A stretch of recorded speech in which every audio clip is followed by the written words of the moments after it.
Alphonse Moïse Soudé, bonsoir.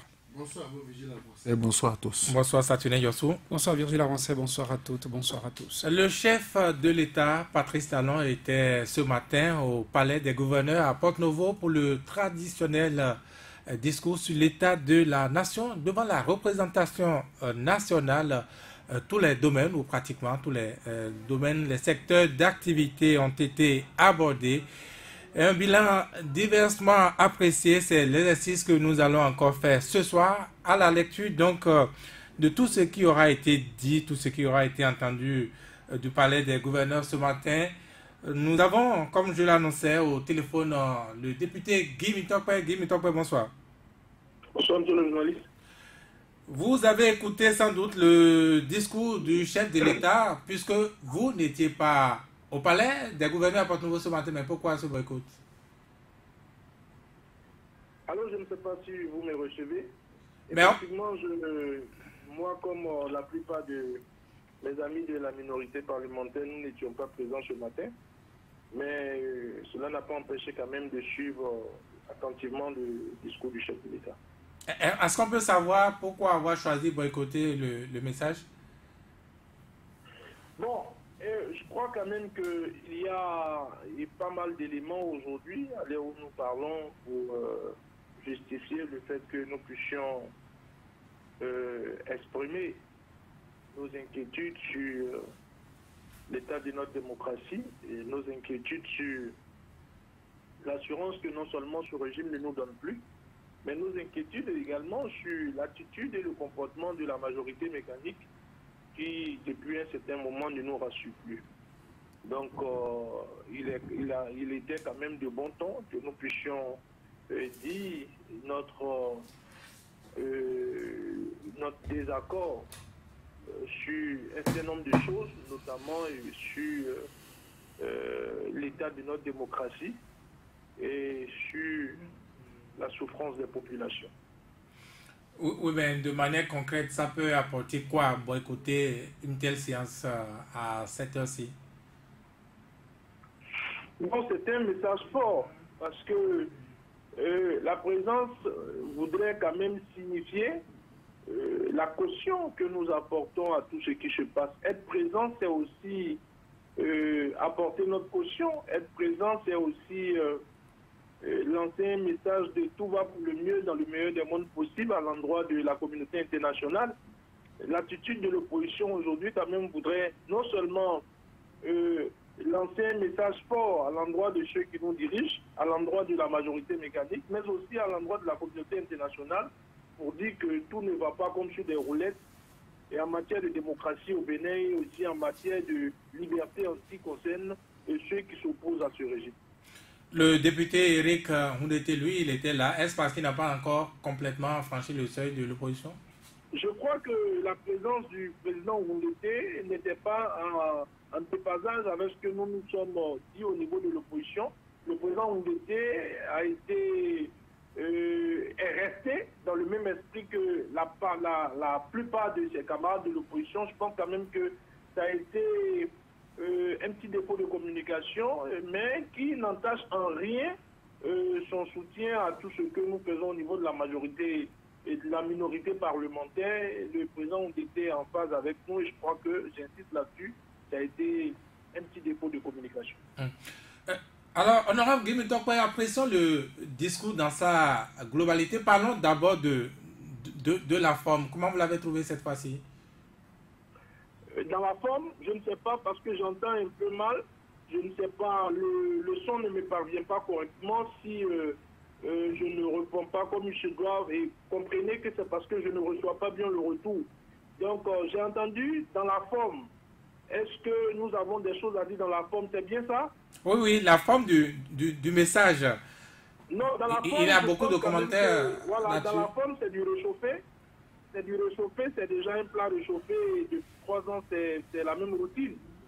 Donc, dans la forme, je n'ai pas véritablement d'appréciation à apporter. J'ai noté quelque peu des hésitations de la part du chef de l'État dans la prononciation de son discours. J'ai pas remarqué un président à l'aise. Ce qui n'est pas de ses habitudes, c'est cela? J'ai constaté beaucoup d'hésitation de la part du chef de l'État, comme s'il n'était pas forcément en phase avec ce qu'il lisait ou ce qu'il disait. Donc, dans la forme, c'est ce que j'ai remarqué. À part ça, je crois que dans la forme, comme je l'ai dit tout à l'heure, c'est du réchauffé, c'est du déjà vu. Alors, Guy Mitokwe, vous allez rester avec nous. Cette émission, vous le savez, ça se fait avec les journalistes. Donc, on va revenir en studio d'abord. Alors, dites-nous, Alphonse Moïse-Soudé, vous qui avez également suivi ce discours, avez-vous trouvé un chef de l'État peu rassuré, peu rassurant, comme le dit l'honorable Mitokwe? Vous savez, chez les linguistes et les psychologues, on vous dira que le lapsus, parce qu'il y a beaucoup de lapsus aujourd'hui, le lapsus apparaît en cas de fatigue et de stress. Donc, je me dis que le chef n'est pas aussi rassuré.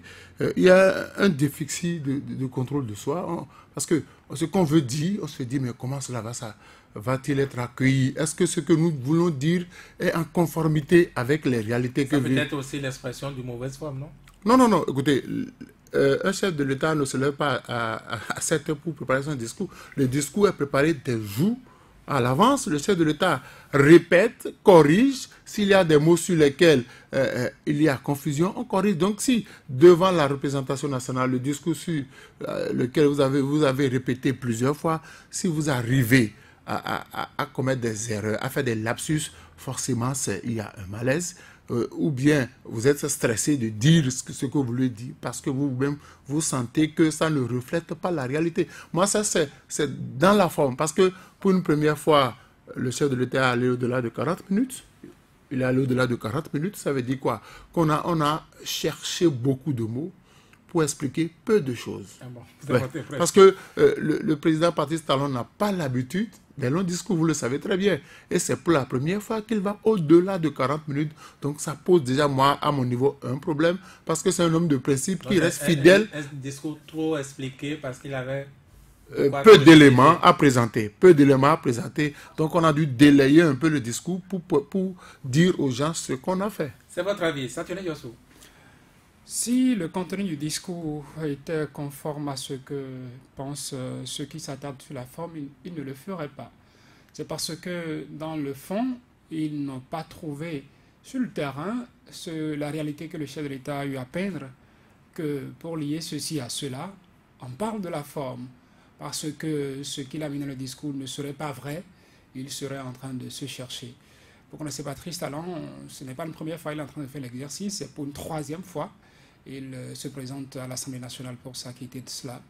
Je mets ces erreurs, ces buts, comme on les appellerait dans le langage médiatique, sur peut-être le coup de la fatigue, parce que dans le temps aussi, beaucoup ont trouvé que ce n'est pas le même temps, ce n'est pas la même vigueur dans la voix que celle d'aujourd'hui. C'est pas le Patrice Talon qu'on a souvent connu. Patrice Talon dans de pareils exercices. Dans de pareils exercices, ce n'est pas cette voix-là que nous avons eue aujourd'hui. Tout ça peut être dû à la fatigue. Et c'est comme je le dis, si dans le contenu, il y avait uniformité avec ce qu'il y a sur le terrain, on ne s'attarderait pas sur la forme.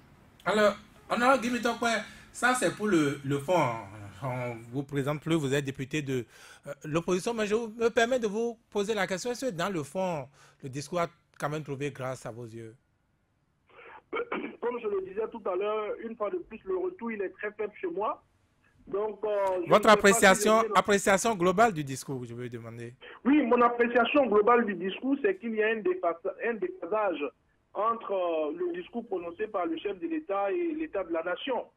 Parce que le discours était censé peindre l'État de la nation, mais là, on a vu un discours d'autosatisfaction, un discours prononcé par un président de la République très hésitant dans la prononciation des expressions, et un discours, en un mot, qui appelle notre Bénin que le Bénin dans lequel nous vivons. Donc, personnellement, aussi bien dans la forme que dans le fond, surtout dans le fond, j'ai été très déçu.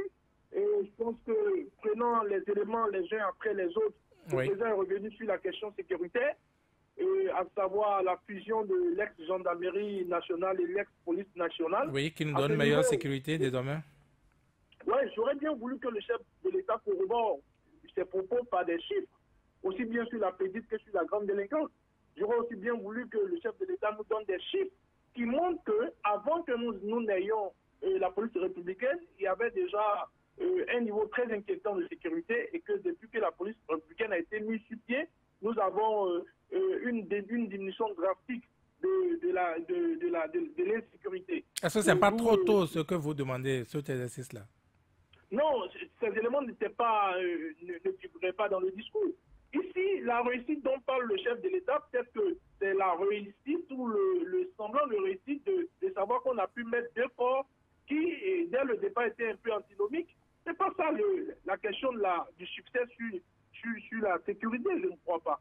Je pense que le succès sur la question de l'insécurité ou de la sécurité, c'est quand même qu'on puisse nous donner des chiffres avant et après la mise sur pied de la police républicaine. L'autre chose, c'est qu'au niveau de la police républicaine aujourd'hui, il y a une sorte d'indignation qui n'arrive pas à s'exprimer comme il se doit, parce que les ex-gendarmes continuent de nous faire comprendre qu'ils sont marginalisés au sein de cette police républicaine. Donc pour moi, sur la question de la sécurité, je n'ai pas été convaincu. Sur la question de l'eau et de l'électricité, l'eau, le chef de l'État a dit sur les 300 milliards, aujourd'hui ils sont à même de mobiliser 200 milliards. Ah mais c'est une promesse de plus. C'est une promesse de plus. Et vous voulez confier 200 milliards à qui pour réaliser quoi? Dans un contexte où 8 milliards ont été dilapidés sans que nous n'ayons de l'eau. Et ces personnes qui avaient dilapidé les 8 milliards sont encore dans les giron du chef de l'État, sans être inquiétés.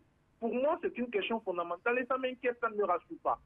La question de l'électricité, à combien cela revient aux contribuables lorsque on nous chante sur tous les toits que le délestage, bye bye, adieu? Mais ça nous revient à combien? Combien nous payons aujourd'hui au kilowatt? Donc, toutes ces questions, j'ai besoin qu'on me rassure. Et là-dessus, dans le discours du chef de l'État, je l'ai dit tout à l'heure, on a senti une sorte d'autosatisfaction, mais qui n'abordait pas véritablement les questions qui nous concernent, le Béninois de tous les jours. Donc, en plus de ça, la question des cantines, en ce qui concerne les plus jeunes, les bouts de choux à l'école primaire, il y a aussi d'autres paramètres à prendre en compte, puisque la Constitution du Bénin parle de la gratuité progressive au niveau de l'enseignement primaire. Mais rien n'est dit là-dessus. On se glorifie sur la question des cantines, qui n'est pas déjà négligeable. Ça, je mets un point d'honneur là-dessus. Nourrir nos enfants n'est pas une question négligeable. Mais je continue de croire que ce n'est pas seulement avec de la nourriture qu'on peut retenir les enfants dans les salles de classe. Ce n'est pas seulement avec de la nourriture qu'on peut empêcher les enfants d'abandonner les classes. Il y a d'autres aspects, parce que les géniteurs de ces enfants sont aujourd'hui dans une précarité qui ne dit pas son nom. Donc, il faut non seulement continuer de nourrir ces enfants, mais il faut aussi continuer de voir d'autres aspects qu'il faudrait prendre en compte. Il y a même questions, et en ce qui concerne la réforme sur les partis politiques. Le chef de l'État est revenu sur deux grandes réformes, selon lui. La réforme sur le code électoral et la réforme sur la charte des partis politiques. Pour moi, ce ne sont pas des réformes qualitatives. Pour moi, ce sont des régressions. La nouvelle charte des partis politiques nous ramène à un temps moyenâgeux. Et le code électoral n'est pas aujourd'hui un code qui glorifie notre démocratie. Parce que dans ce code électoral, il est dit désormais, pour être candidat en République du Bénin, il faut débourser 250 millions. Dans ce code électoral, pour être député sur une liste, la liste doit pouvoir déposer 249 millions. Pour moi, ce n'est pas un exploit. Il y a pas mal d'éléments sur lesquels je peux revenir. Le chef de l'État a parlé dans son adresse à la représentation nationale de la question de l'idéologie des partis. Mais là, je me pose la question aujourd'hui. Les 5 blocs qui soutiennent le chef de l'État, à savoir DUD, UDBN, le PRD, les progressistes et les républicains, quelle est l'idéologie qui les réunit? Je voudrais qu'on me donne plus d'éléments. Le chef de l'État a parlé de programmes, de projets de société. Quels sont les projets de société de ces 5 blocs aujourd'hui qui soutiennent les actions du chef de l'État? Je pense que ce discours est un discours qui a été écrit par quelqu'un et confié par au chef de l'État, sans que le chef de l'État apparemment n'ait pris connaissance du discours avant de le lire. Parce que c'est un discours qui est véritablement en déphasage avec tout ce que nous vivons. Ça, c'est pour votre appréciation globale, mais nous allons prendre secteur par secteur. On revient dans ce studio, la sécurité, oui, une meilleure sécurité désormais pour les Béninois. Cela grâce à cette fusion donc, de la police nationale et la gendarmerie. Satouna Yossou. Je pense que c'est l'un des premiers actes qui ont été posés pendant cette année 2018. Lorsqu'à l'Assemblée nationale, il en parlait déjà en décembre 2017, on avait pris rendez-vous parce que la fusion était attendue dès le 1er janvier 2018. Et après cette fusion, oui, l'honorable Guy Mitokwe parlait des chiffres, parce que c'est à l'aune des chiffres qu'on saura s'il y a eu régression de l'insécurité. Apparemment, puisque l'insécurité aussi, ça prend d'ampleur selon ce que les médias choisissent d'en faire. Si les médias s'intéressent au cas d'insécurité, de braquage, c'est qu'on en parlera de plus en plus dans la presse. Mais il n'y a pas de statistiques là. Il n'y a pas de statistiques. C'est quand on aura les chiffres qu'on pourra apprécier. En l'absence de chiffres, on pourra se contenter de cette sécurité apparente que nous avons. L'insécurité zéro n'existe sous aucun ciel, pour ne pas dire ça n'existe nulle part. Et quand on sent quand même que, comparativement à l'année dernière, il y a ce calme apparent, on peut mettre ça à l'actif de cette fusion de la police et de la gendarmerie dans le chef de l'État. J'ai entendu le député Eric Nouété dire que oui, la sécurité, mais il faut aller dans les campagnes, il faut aller dans les villages pour voir que la sécurité ou l'insécurité a balancé dans ces zones-là. Ça n'a jamais cessé, c'est pourquoi je le dis. Les médias ne s'intéressent pas, ou peut-être ne voient pas ça à la une des journaux chaque matin. Mais vous savez que ces derniers mois, les vols de motos sont accentués dans nos contrées. On en vole tellement que beaucoup avaient commencé par s'inquiéter. N'oubliez pas que nous traversons une année au cours de laquelle on a parlé de vols, de sacrifices humains et tout ça. Tout ça, c'est des actes, c'est des cas d'insécurité qu'on pourrait relever. Mais c'est comme je le disais, l'insécurité zéro n'existe nulle part. S'il y a des pas qui ont été faits accompagnés de chiffres pour donc étayer ce qu'on est en train de dire, ça va mieux convaincre. Et là-dessus, je savais que j'allais le dire avant de le convaincre. Avoir un député de l'opposition au téléphone, on aurait souhaité avoir quelqu'un également de la mouvance pour faire le débat avec nous. Et je voudrais, pour la gouvernance de nos autorités, de ceux qui nous écoutent, dire qu'on a mené quand même la démarche pour avoir quelqu'un. Et chez nous, ça n'a pas prospéré également. Ceux qui ont été contactés pour nous en trouver ont dit que les démarches n'ont pas prospéré. Voilà. Alphonse Moussouli. Quand je parle de sécurité, c'est vrai qu'on a la police républicaine, ça c'est une harmonie de façade, mais quand vous allez à l'intérieur de la police républicaine, même, il y a des problèmes, et je l'ai toujours souligné. Ça ne relève pas de la sécurité ou de l'insécurité. Non, quand ceux qui doivent assurer notre sécurité ne s'entendent pas, il y a problème. Moi, j'étais un peu gêné ce matin quand le chef de l'État dit que redonner confiance à nos forces de sécurité et de défense. On a investi beaucoup d'argent dans la sécurité, mais je me demande, mais le chef de l'État, pour sa propre sécurité, il a fait venir des hommes qui ne sont pas béninois et ça revient très cher à l'État béninois. Si tant est que nous avons investi dans la sécurité... Est-ce que vous en avez les preuves? Je peux finir de dire ce que je dis. Mais quand on dit qu'on a apporté quelqu'un, on a appelé des étrangers pour assurer notre sécurité. C'est ce qui se dit. Est-ce qu'on peut prouver que réellement il y a... Et je dis, si tant est qu'on a investi dans la sécurité, pour mettre nos forces de sécurité à l'aise, c'est que c'est ces forces-là qui devaient assurer la sécurité de tout le monde. Mais moi je dis, il faut... Je suis d'accord, c'est un exploit, on a réussi à mettre la police et la gendarmerie ensemble. Mais à l'intérieur, qu'est-ce qui se passe? Parce que quand ça boude à l'intérieur... Pour l'instant, ce qui se passe assure notre sécurité, dit le chef. Mais oui. Et la sécurité, ce n'est pas forcément dans les grandes villes. Quand vous allez un peu plus loin, le Bénin ne s'arrête pas dans les grandes villes. Le Bénin, c'est ailleurs. Et nous sommes en période de fête. Quand vous allez un peu plus loin, on vous dira, écoutez, la dernière fois, dans un quartier bien éclairé, où on est venu la nuit, on a escaladé le mur, on est rentré dans les maisons, on a enlevé la télévision. Oui, mais le chef de l'État n'a pas dit qu'il n'a jamais eu d'insécurité. Non, c'est qu'il faudrait, on a parlé de chiffres, il faudrait que ceux qui sont chargés de dresser des fiches au chef de l'État soient réalistes dans ce qu'ils disent. Parce que c'est vrai que le chef de l'État lui-même n'est pas en contact direct, mais il y a des personnes intermédiaires qui font le bilan au chef de l'État parce que pour rédiger ce discours-là, on demande à chaque secteur que chacun envoie son bilan. Et c'est à partir de ces bilans sectoriels-là que celui qui est chargé de rédiger le discours, il donne corps au discours. Donc, il faudrait que ceux qui sont chargés, les collaborateurs techniques, les cadres techniques qui gèrent des secteurs purement techniques, doivent pouvoir donner. Parce que quand on parle de sécurité, c'est nous dire qu'au niveau de la police républicaine, nous avons tel nombre de, d'argent, tel nombre de brigades. Les brigades sont équipées de moyens roulants et de matériel pour pouvoir lutter contre. Parce que c'est bon d'avoir une police républicaine. Est-ce que les agents ont les moyens qu'il faut pour assurer notre sécurité. Avant de repartir au député Guy Mitokpe, je reviens à vous, vous qui trouvez quand même, comme Eric Nuté, qu'il a plus ou moins la sécurité dans les villes. Est-ce que ce n'est pas une manière de voir ce que le chef de l'État nous donne à voir lorsqu'on peut rappeler par exemple ces cas d'insécurité, pour ne prendre que la ville de Porto-Novo, il y a une dame qui parlait tantôt du cas de Praco, où même des agents de sécurité ont été tués. Est-ce qu'il y a une année où on n'a pas enregistré quelque chose comme ça? Chaque année, chaque jour, avec son lot d'insécurité, ça dépend aussi de la réponse que les forces de sécurité apportent à ces actes quand on les pose.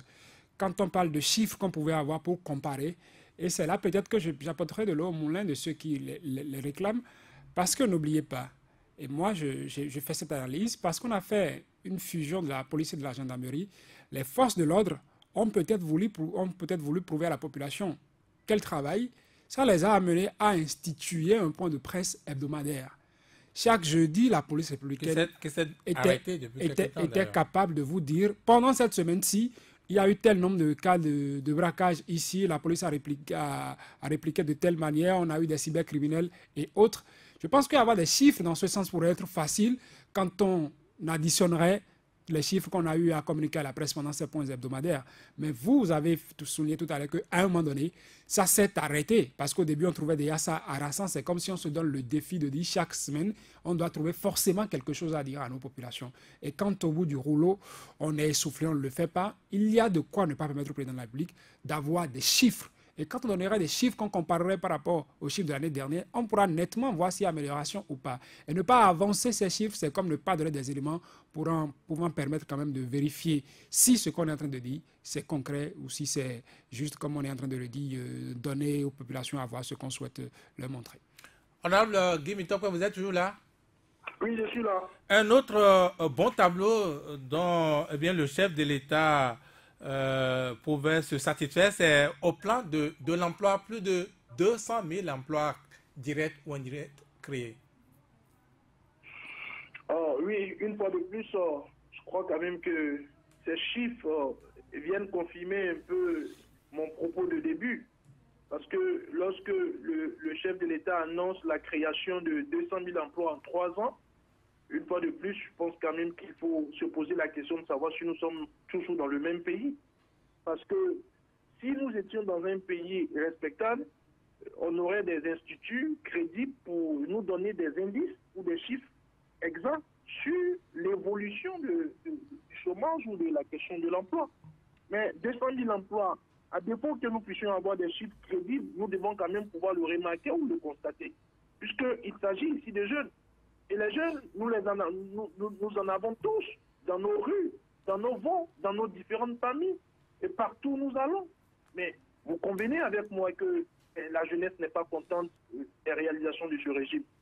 Je ne suis pas en train de me présenter comme un oiseau de mauvais augure, mais c'est un fait. C'est un fait que lorsque le chef de l'État annonce que 200 000 emplois ont été créés en 3 ans, que c'est un chiffre en l'air, c'est un chiffre qui n'a pas de fondation, qui n'a pas de fondement. C'est un chiffre qu'on pouvait prononcer, que n'importe qui pouvait prononcer. Il pouvait même dire 300 000 emplois, il pouvait dire 400 000 emplois, il pouvait dire 500 000 emplois. Il n'y a pas de chiffre, il n'y a pas de... C'est de l'abstrait. Il n'y a pas d'éléments qui, aujourd'hui, pourraient conforter ces chiffres prononcés par le chef de l'État. Une fois de plus, le chef de l'État, que nous ne connaissons pas comme populiste, à travers la prononciation de ces chiffres, se présente comme quelqu'un qui est déjà en pré-campagne, comme un populiste. C'est un chiffre politique, c'est un chiffre préélectoral, c'est un chiffre de conditionnement électoral, c'est un chiffre qui est très loin de nos réalités. Et je suis navré parce que ça ne ressemble pas aux pratiques de ce régime. Oui, mais de votre position, vous, député de l'opposition, est-ce qu'au moins vous avez des chiffres pour prouver le contraire aujourd'hui, on m'a dit? Oui, ceux qui doivent nous fournir les données existent, mais s'ils ne font pas le travail pour lequel ils sont payés, je pense quand même que la faute ne retombe pas sur les députés de la minorité parlementaire. J'ai moi-même posé 1001 questions sans jamais avoir de réponse. Et des questions ont été posées dans tous les domaines qui concernent la République, mais pratiquement nous n'avons pas de satisfaction. Le gouvernement a toujours brillé par son absence lorsqu'il s'agit de répondre aux questions posées par les députés de la minorité parlementaire. Donc, la question des chiffres crédibles, ce n'est pas une pierre à jeter à l'opposition, mais je pense quand même que nous avons logiquement un ministère qui est consacré à la question du travail. Quand je posais la question, ce n'était pas forcément ça. C'est par exemple en ayant écouté donc ce Béninois dit qu'il a au moins autant créé, n'est-ce pas, en parlant du chef de l'État, créé autant d'emplois qu'il en a supprimé. Est-ce que la comparaison n'est pas trop osée, par exemple? Non, je crois quand même qu'il y a plus de suppression d'emplois que d'emplois créés. Ça, c'est ce qui est logique. Il y a plus de familles aujourd'hui qui vivent dans la précarité que de familles qui s'en sortent. Donc, la question du travail, c'est une question, ce sont des indices qui se rapprochent très souvent du vécu de tous les jours. Donc, lorsque des chiffres sont prononcés et que ces chiffres sont en déphasage avec la réalité quotidienne, vous êtes à même de dire avec moi que ce sont des chiffres prononcés en période préélectorale. Donc, pour moi, ces chiffres de 200 000 emplois ne cadrent pas avec la réalité du Bénin depuis 3 ans. Alphonse Soudé, le Bénin de l'emploi, des emplois, meilleur Bénin. Ce qui aurait pu clarifier la situation, c'est qu'on nous donne, secteur par secteur, les chiffres. Parce que si quand on parle de 200 000 emplois directs et indirects, moi je ne comprends pas. On devait nous dire secteur par secteur parce qu'on a eu le temps de préparer ce discours. Il y a quand même des structures, comme l'ANPE qui font par exemple la promotion de l'emploi des jeunes. On pouvait dire de 1er janvier à ce jour, voilà le nombre de personnes. Voilà ceux qui ont été au niveau du ministère de la fonction publique. Voilà, on a fait des concours et puis on a recruté tel nombre de personnes. Là, on pouvait donner les chiffres parce que un chiffre en global comme ça pose problème. Moi, je me dis, mais où a-t-on recruté ces jeunes-là? Parce que tout le temps, le taux de chômage n'a pas baissé. Les gens se plaignent et dans notre environnement immédiat, on voit qu'il y a des gens là qui, en 2016, ont perdu leur boulot, qui ont fini les études depuis 2016, qui sont encore à la charge des parents. Chaque année, il en aura toujours. OK. Qui a-t-on recruté? On n'a pas les détails. Certainement que dans les jours à venir, les ministres vont sortir et vont faire des débats pour donner des détails. Parce que là, on doit donner des détails, on doit donner les statistiques par rapport à l'année dernière. Quel est le taux d'augmentation du nombre de jeunes recrutés dans les structures publiques et privées? Si on ne nous donne pas les chiffres, on ne nous donne pas le taux de recrutement, il sera difficile à tous les Béninois de dire, mais qui sont ces 200 000 Béninois qu'on a recrutés? C'est pas forcément dans, comment on appelle, des fonctionnaires. C'est pas forcément... C'est ce que j'ai dit. On aurait pu nous dire, dans la fonction publique, on en a recruté par exemple 10 000. Dans le secteur privé, secteur par secteur. C'est aussi simple que ça. Parce que tout le monde se pose la question, même les chômeurs se disent, mais qui a-t-on recruté? Nous, on est encore là, on a déposé nos dossiers. Donc, il ne faudrait pas qu'on donne des chiffres, parce que je dis, et je reviens toujours au cas technique, c'est des gens qui ont fait les fiches. On a rédigé le discours à partir des fiches. Certainement que dans l'élaboration des fiches, on n'a pas pris en compte, parce qu'en matière d'emploi, en matière qu'on appelle de sécurité, il doit y avoir des chiffres, des statistiques, des taux. C'est à partir des statistiques de 2017. On va dire en 2017, le taux de chômage était de tel pourcent. En 2018, voilà le taux. Donc, on saura qu'on a quand même, on a absorbé une partie de nos frères qui n'ont pas encore d'emploi. Mais il n'y a pas eu cette comparaison, il n'y a pas eu ce taux-là. Donc, il sera difficile au Béninois de savoir qu'on a réduit le taux de chômage. Là-dessus, je m'interroge sur l'effet que les gens s'attendaient à avoir lorsque, dans le discours du chef de l'État, il a été écrit que 200 000 emplois ont été créés.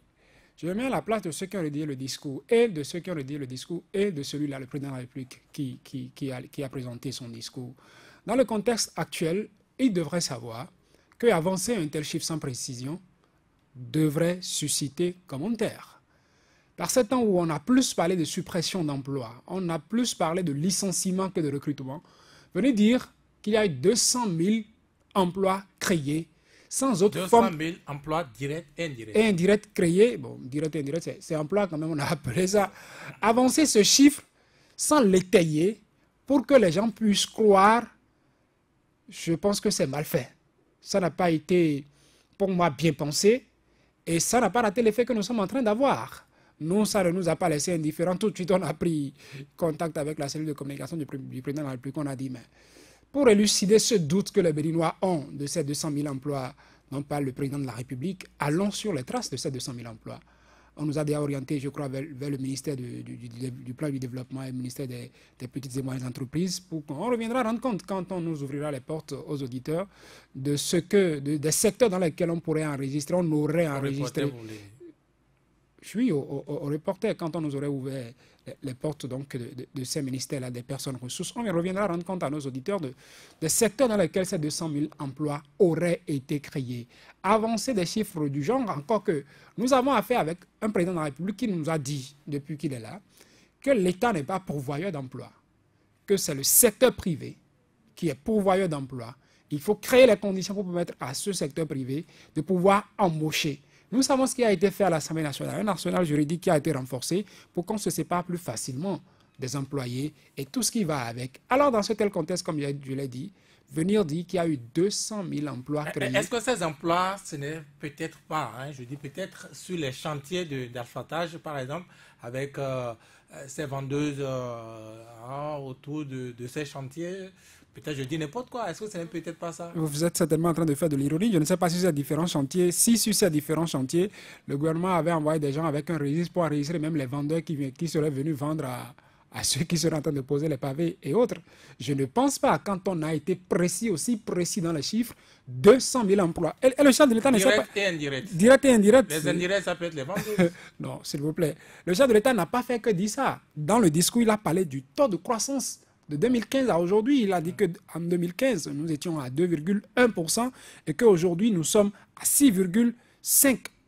Vous cherchez de chiffres, voilà. Ben, c'est que ça ne se sent pas, c'est ça la réalité. Quand on avance ces chiffres dans un contexte social où il y a eu perte d'emploi, où il y a eu licenciement, ça ne prête pas, ça ne colle pas. Ça amène les gens à se demander si c'est sur Jupiter ou si c'est sur Mars que ça a été créé. Donc, on ira sur les traces de ces emplois créés et on reviendra rendre compte que voilà, dans tel secteur, il y a eu, quand le chef de l'État parlait de 200 000 emplois, voilà les secteurs dans lesquels il fallait se rendre pour le voir. Interroger aussi le secteur privé pour savoir combien de recrutements à peu près ont été fait pendant cette période, en quoi le secteur privé aurait contribué à cette atteinte de 200 000 emplois directs et indirects. Guy Mitokwe, vous qui recherchez de chiffres, vous avez quand même fait attention au taux de croissance. Il est parti, me semble-t-il. Il va nous revenir certainement. Le taux de croissance, voilà, du palpable, un chiffre. Oui, une chose est d'avancer les chiffres. L'autre chose est de constater la véracité des chiffres sur le terrain. Il faut constater. Si les Béninois en parlent, si les gens en font le débat... Vous permettez? Oui. Guy Mitokwe nous est revenu. Honorable, je disais tantôt que vous étiez en train de déplorer l'absence de chiffres, mais vous n'avez pas certainement fait attention au taux de croissance qui a nettement augmenté, plus de 6%. À quel niveau, vous dites? Le taux de croissance qui est passé de 2% à 6% quand même, de 2016 à 2018. Oui, il y a toujours eu une question, il y a toujours eu un véritable problème au niveau de la crédibilité des chiffres annoncés par le régime de la rupture depuis 3 ans. Et souvenez-vous avec moi que l'année dernière, je pense que sur le budget 2017, au moment où le gouvernement parlait d'un taux d'exécution de 97%, je pense quand même qu'il y a eu des instituts crédibles qui ont parlé d'à peine 50%. Donc, la question avec le régime de la rupture aujourd'hui, ce n'est pas forcément sur les chiffres avancés par le régime, c'est d'abord sur la crédibilité de ces chiffres. Donc, pour moi, le meilleur indice pour savoir si il y a ou pas des améliorations sur le taux de croissance de notre pays aujourd'hui, c'est que nous puissions véritablement le constater dans l'évolution... dans les différents secteurs et dans les différents domaines. Est-ce que ça n'a pas toujours été le discours, la querelle autour du taux de croissance, même quand ça augmente, c'est en déphasage avec le quotidien, le vécu des populations? Non, parce que le plus important, ce n'est pas la croissance du taux de croissance. Le plus important, c'est, je crois, le bien-être des populations. C'est l'indice de bonheur. C'est ça ce que nous devons le plus rechercher lorsque nous parlons en termes de gouvernance. Ce n'est pas d'abord qu'on puisse nous faire sortir des chiffres mirobolants. Les chiffres mirobolants, c'est beaucoup plus pour faire plaisir aux institutions internationales. Mais ce qui concerne les populations, c'est l'indice de bonheur, c'est ce qui touche à leur vécu, à leur vie quotidienne, et c'est ce qui les amène au fur et à mesure que le temps passe à avoir un mieux-être. Donc je pense quand même qu'en tant que politique, c'est le sens dans lequel nous devons pouvoir travailler. Nous ne devons pas nous accrocher aux chiffres parce que nous sommes, je sais pas, nous devons beaucoup plus plaire aux institutions peut-être de Bretton Woods ou à d'autres institutions internationales.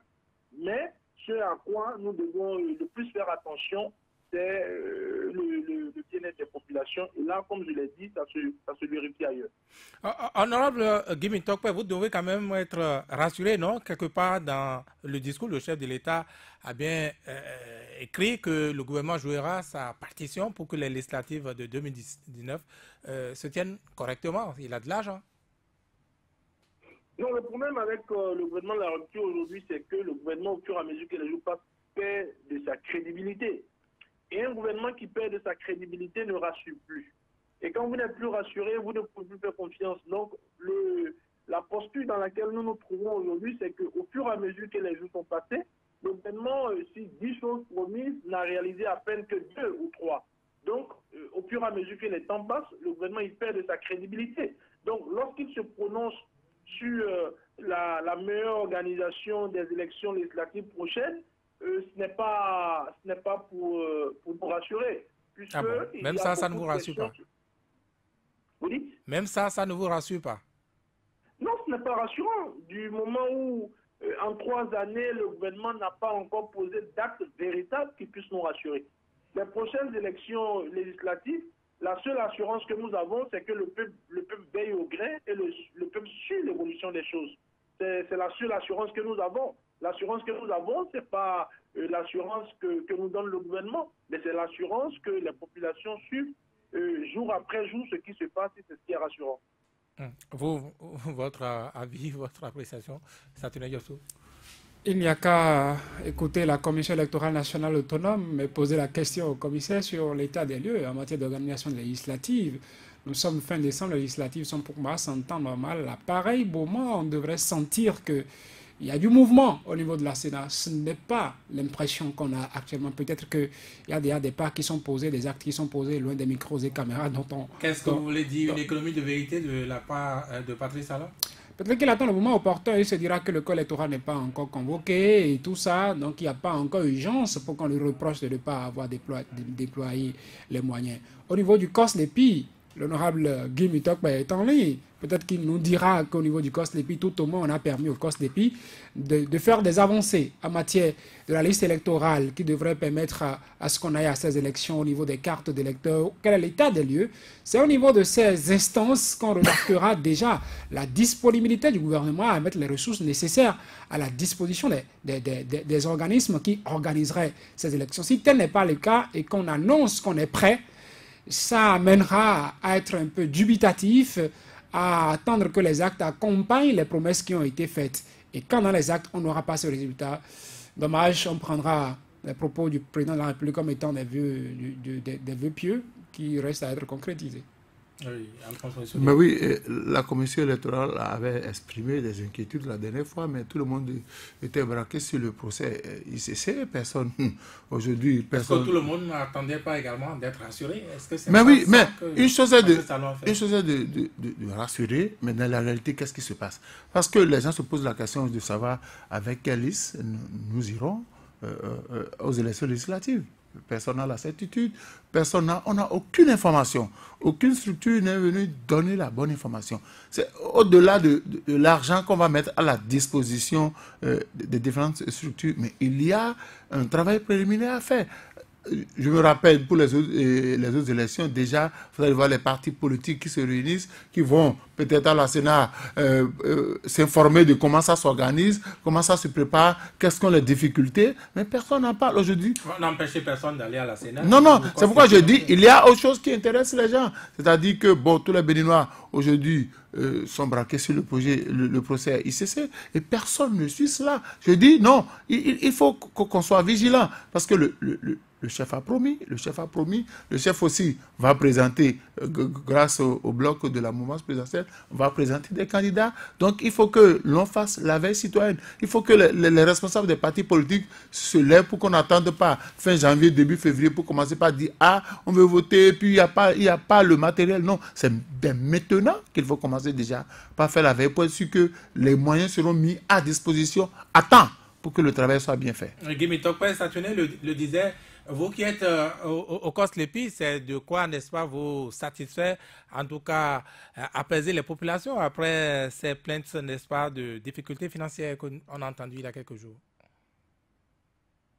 Non, au niveau des activités, du déroulement des activités du COSLEPI, je crois quand même qu'il n'y a pas de difficulté majeure. Nous faisons pour le mieux pour que le travail à nous confier sur une période de 6 mois puisse être un travail bien fait. Nous continuons de le faire. Donc à ce niveau, je ne suis pas le porte-parole du COSLEPI, mais je peux quand même d'abord donner l'assurance que tout se passe pour le mieux pour le moment. Mais il y a quelques jours en arrière, nous avons vu une équipe de la Sénat sortir et lancer une alerte. Donc à ce niveau, il y a déjà des difficultés. Et comme je l'ai dit aujourd'hui, notre rôle, quand même, n'est pas rentrer dans une psychose de la peur ou dans une stratégie de la peur par rapport aux prochaines élections. Dans tous les cas, le chef de l'État vous rassure qu'il a de l'argent pour organiser les législatives de 2019. Mais... Tant mieux. Mais comme je l'ai dit tout à l'heure, la plupart des promesses annoncées par le régime depuis 3 ans sont des promesses non accomplies. Donc là-dessus, il faut attendre pour voir. Il faut attendre de voir la réalisation des choses avant de se prononcer. Oui, mais maintenant pour finir, Guy Mitokpe, il a que le chef de l'État a fait référence, et beaucoup fait référence à ces bonnes notes au plan international, les indicateurs de Mo Ibrahim, FMI, la Banque mondiale. Est-ce qu'à l'international, malgré vos complaintes ici à l'intérieur, ce n'est pas des chiffres qui parlent en sa faveur? Oui, sur le plan international, je crois quand même que dans son discours, le chef de l'État a fait le choix des chiffres qui l'arrangent. Il y a aussi beaucoup d'institutions internationales qui sont prononcées sur ce qui se passe dans notre pays. Et là-dessus, le chef de l'État n'a pas fait ressortir ces chiffres. Comme par exemple, je crois, Reporters sans frontières a fait un classement sur notre pays dernièrement qui n'est pas quand même à l'honneur de ceux qui travaillent pour le pays aujourd'hui. Il y a eu, à part Reporters sans frontières, d'autres institutions internationales, d'autres instituts qui se sont prononcés, mais dont les chiffres ne rassurent pas sur la crédibilité de ceux qui nous gouvernent aujourd'hui. Donc, là-dessus, je peux m'en tenir au fait que le chef de l'État s'est empressé de se prononcer que sur les chiffres qu'il arrange et qui arrangent son gouvernement. Merci à vous, honorable Guy Mitokpe. Merci de vous être prêté donc à cet exercice, l'appréciation du discours du chef de l'État sur l'état de la nation ce matin au Palais des gouverneurs à Porte-Novo. Merci à Saturnin Yossou, Alphonse Moïse Soudé. Merci aussi à Mohamed Yamidi. Merci surtout aux auditeurs d'avoir donc suivi cette émission. L'intégrale, c'est encore demain à 18h.